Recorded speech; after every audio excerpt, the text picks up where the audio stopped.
m'appelle Emiko, j'ai 29 ans. Je suis professeure des écoles dans l'Académie de Paris. Et cet été, je suis venue m'installer à Strasbourg. Mais n'ayant pas de mutation pour l'instant pour travailler à Strasbourg, j'ai cherché un emploi dans l'animation. J'ai postulé à des offres d'emploi sur le site de l'Eurométropole. Et j'ai été contactée très rapidement pour une proposition d'animatrice vacataire sur la pause du midi.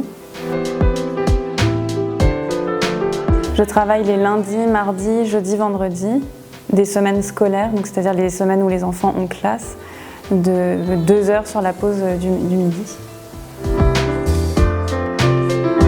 Et parallèlement à ça, j'ai été aussi contactée par une association qui intervient dans une école pas très loin d'ici et je suis directrice de l'accueil du matin et du soir, donc la garderie avant l'école et la garderie après l'école.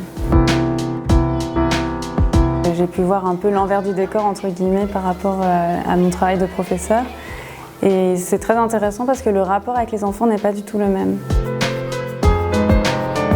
Quand on a la passion, je pense, de travailler avec des enfants, je pense que c'est de toute façon un métier qui est intéressant.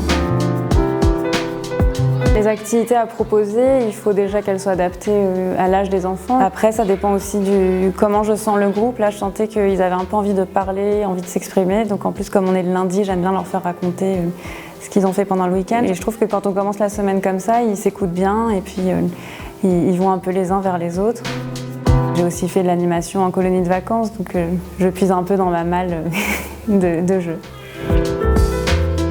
Pour les jeux extérieurs, là, en l'occurrence, ils étaient totalement libres. Après, même si c'est des jeux libres, je veille quand même à ce que soit ils ne s'ennuient pas, soit qu'ils ne se mettent pas en danger à faire des bêtises ou que leur activité qu'ils choisissent ne déborde pas trop.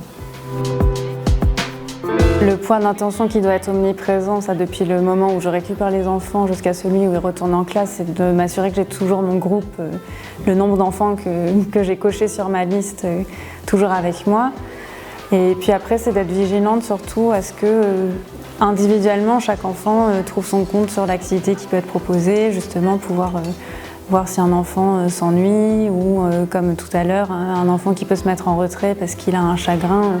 C'est en général rien d'insurmontable, mais du point de vue de l'enfant, je pense que ça peut être très important. Et à la cantine, je suis vigilante aussi à ce que les enfants mangent correctement, en tout cas qu'ils goûtent un peu, et puis surtout faire attention à ce qu'ils aient un minimum de choses dans le ventre avant de retourner en classe.